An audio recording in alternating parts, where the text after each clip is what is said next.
आपण सध्या राजसाहेबांचं निवासस्थान कृष्णकुंज या ठिकाणी आहे व मनसेच्या कार्यकर्ते आपल्यासोबत आहे। उद्धव साहेब व राजसाहेब उद्या घोषणा होण्याची शक्यता आहे। दोन्ही एकत्र येण्याचे संकेत आपल्याला भेटलेले आहे। नेमकं तुम्ही या ठिकाणी आलेले आहे, काय एकंदरीत काय परिस्थिती आहे? जेव्हा दोन बंधू एकत्र येतात ना, त्यामुळे आम्हाला नाही पूर्ण देशाला पूर्ण देश वाट बघतोय की हे कधी बंधू एकत्र येतील आणि कधी देशा म्हणजे काय बदल होणार सर्व गोष्टीचा। आणि म्हणजे एक प्रकारे ताकद आली आहे सर्व लोकांना, सर्व मनसैनिकांना, पूर्ण देशाला एक ताकद। आणि ह्याच गोष्टीचं वाट बघतात की हे कधी बंधू एकत्र येतील, कधी देशामध्ये काहीतरी बदल घडेल, याची सगळ्यांना अपेक्षा आहे आणि हे बदल घडून येणार।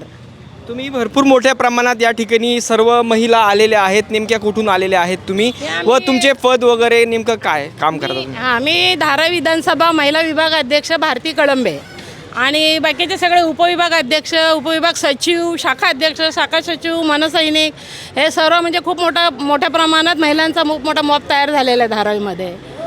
आणि खूप म्हणजे मनसैनिक आहेत, मनापासून काम करणारे हे मनसैनिक आहेत आमच्या धारावीमध्ये। मुंबईमध्ये बऱ्याच काळ शिवसेनेची सत्ता महानगरपालिकेत राहिलेली आहे।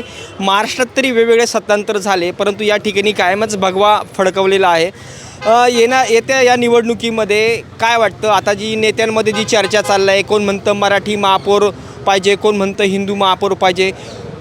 मध्यंतरीत भाजपचे काही मोठे नेते मंडळी बोलले होते की तुम्हाला खान महापौर झाला तर चालेल का? काय वाटतं आपल्याला? आपण ह्या बोलण्याकडे कसं बघता नेमक्या?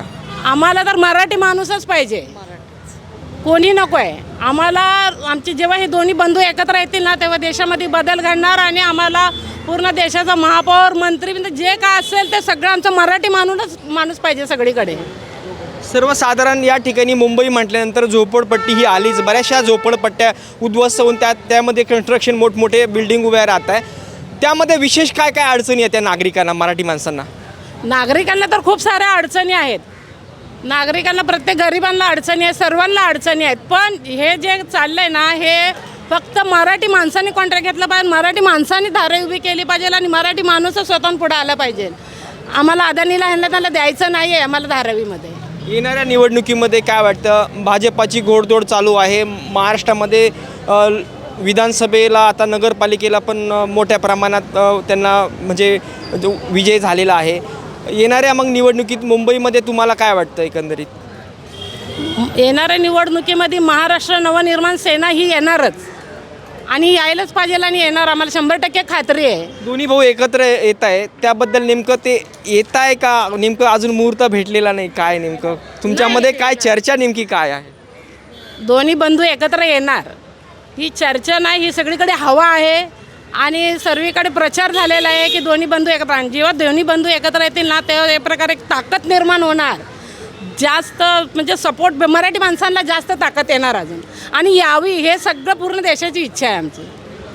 काय वाटतं ताई आपल्याला नेमकं? आपण नेमक्या कुठून आले आहे? नमस्कार, जय महाराष्ट्र।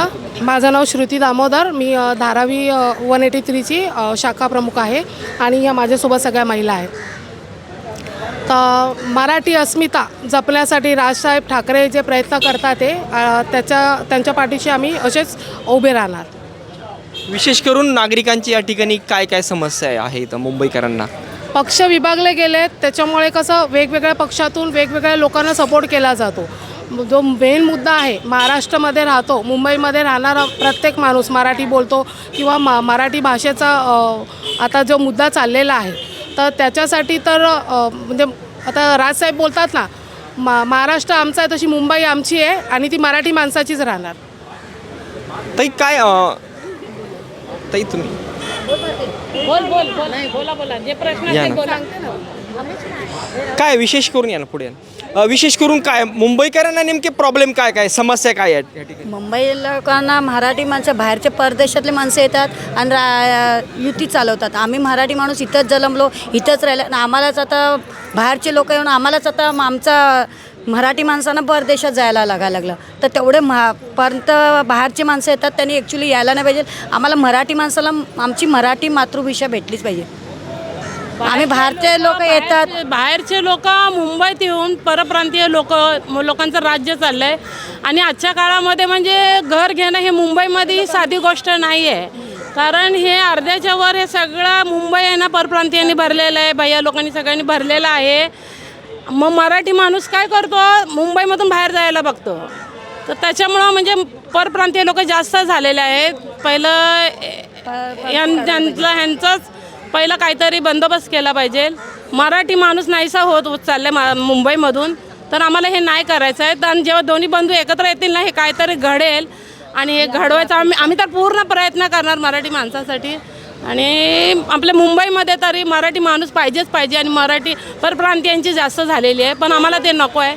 म्हणून आम्ही पूर्ण देशामध्ये पूर्ण हवा चाललेली आहे की दोन्ही बंधू एकत्र येणार. मराठी मुद्दा आणि हिंदू मुद्दा हा गाजतोय. मध्यंतरी एका पत्रकाराने भाजपचे नेते आशिष शेलार यांना प्रश्न केला होता.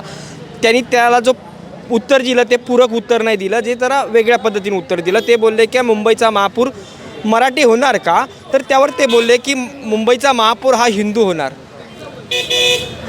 असं कसं होऊ शकणार. ते काही बोलतील तर आम्ही काय मराठी माणूस काय ऐकून घेणार, आमचे राजसाहेब ऐकून घेणार, हे नाही घेणार. ते काय बोलतील, बोलायला काय कोणी काय बोलेल. पण आम्ही आमच्या मुंबईमध्ये आमच्या मराठी माणसाचंच चालणार आणि आमच्या राजसाहेबांचंच चालणार.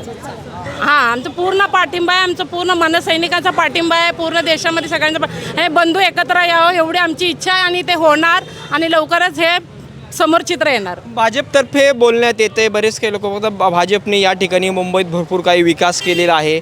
मेट्रोसारखा प्रकल्प आलेला आहे. विकास काय काय झालेला आहे इथं? विकास केलाय ना, रस्ते खोदून ठेवलेले आहेत सगळे. धूळ माती विकास केलाय ना, रस्ते खोदून ठेवलेत. धूळ माती सगळे प्रोजेक्ट अर्धवट आहेत त्यांचे. आणि त्याच्यामुळे मुंबईकरांना जो त्रास होतो तो त्रास त्यांना तो दिसत नाही आहे. त्यांना फक्त करायचे मुंबईची शंघाई करायची. पण त्या आता शंघाईमध्ये ते किती वातावरण खराब केलं आहे. आता तुम्ही सध्या मुंबईचं वातावरण बघता, धूळ मातीमुळे सगळे आजाराने त्रस्त आहेत. तर हे भाजपने केलेलं आहे. या भाजपमुळंच सगळं धूळ प्रदूषणामुळं पहिलं तर एवढी रोग म्हणजे हे नव्हतं आहे सगळ्या गोष्टी. पण जसं हे लोकांनी जसं बांधकाम हे चालू केलं आहे मेट्रोचे त्याचे सगळे लोक आजारी पडत आहेत. धुळीचं काम चालू केलं आहे भाजपने. मेन म्हणजे लोकांना आजारी पडण्याचं काम चालू केलेलं आहे. मराठी माणसांना खाली डावल्याचं काम चालू केलेलं आहे. आणि हे काय आम्ही होऊ देणार नाही आहे. ते काही बोलतील, आम्ही लक्ष देत नाही. खास करून झोपडवासी जे असतात ते झोपडे म्हणजे काढून टाकण्यात येतात. त्या ठिकाणी मोठे मोठे बिल्डिंग बांधल्या जातात. मी एका ठिकाणी माझ्या ऐकण्यात आलं की त्या ठिकाणी 40% लोकांना घरच भेटत नाही. ही काय नेमकं सत्यता काय या गोष्टीमध्ये? आता बोलतात ते अपात्र आहे, हे आहे ते आहे. आणि अपात्र असणारे लोक तर जास्त परप्रांतीय आहेत. मराठी माणूस तर वास्तविक तिथं पिढ्याने पिढ्या गेलेले आहेत. त्यांच्या 4-4, 5-5 पिढ्या मराठी माणसाच्या इथंच गेलेले आहेत. जे अपात्र असतील ते जास्त परप्रांतीय लोक आहेत. आणि दुसरी गोष्ट म्हणजे बोलणारे काय पण बोलतील. आणि हे काय हे प्रोजेक्ट घेणार आहे का मराठी माणूस नाही आहे. तो अदानी माणूस आहे. तो शेवटी जातीचाच विचार करणार ना. मराठी माणसाचा थोडीच कोण विचार करणार आहे. मराठी माणसांचा विचार करणार एकच साहेब म्हणजे आमचे राजसाहेब ठाकरे आहेत. एकमेव व्यक्ती, एकच व्यक्ती. मराठी माणसांचे ज्या ठिकाणी झोपड्या समजा झोपड्या गेल्या त्या ठिकाणी लोकांना घरे भेटली का असं कोणी सुटलेलं आहे? नाही भेटले. जे लोक आता राहतात आहेत त्यांचे घरं तोडले, त्यांना अपात्र करून त्यांना बाहेर काढले. आणि परत त्यांना सांगा तुम्हाला पैसे देणार मंथली, ते पण त्यांना देत नाही आहेत. मग लोक राहणार कुठं? मराठी माणूस जाणार कुठे? त्यांची घरं पण गेली, त्यांना घरं पण गेले. सगळे अदानी येतो, बाहेरचे माणसं येतात, राहतात आहे. त्या तुटलेल्या घरावर माणसं राहतात. हे लोक भाडं म्हणून गेले. विरार वसई ते गेले. बाकीचे लोक कुठे गेले? मराठी माणसाला काहीच नाही ना. मराठी माणूस मुंबई सोडून बाहेर चाललाय. हे होता कामा नये. आणि आम्हाला मुंबई ही मराठी माणसांचीच असली पाहिजे आणि मराठी माणसांचीच झाली पाहिजे. मराठी ही आमचीच आहे आणि आमचीच राहणार, मराठी माणसांचीच राहणार. ठीक आहे, तुम्ही वेळ दिला त्याबद्दल तुमचा खूप. दादा, सर्वप्रथम आपलं नाव व आपण नेमकं धारावीमध्ये कोणत्या पदावर आहे? आम्ही आम पब्लिक आहे. आमच्या पाठीमागं रमेश म्हणून आहे, ते शाखा प्रमुख आहे महाराष्ट्र नवनिर्माणचे. आणि आज उदय साहेबाचे पण आम्ही कार्यकर्ते आहे. तर आज भवानीच्या कृपेने, आई तुळजा भवानीच्या कृपेने, शिवाजी महाराजाच्या कृपेने, बाळासाहेब ठाकरेच्या कृपेने आज अल्लाह म्हणून एक हिंदू मुसलमान शीख सिखाई आम्ही एकत्र येऊन ह्या कार्याला आम्ही सहकार्य करत आहे.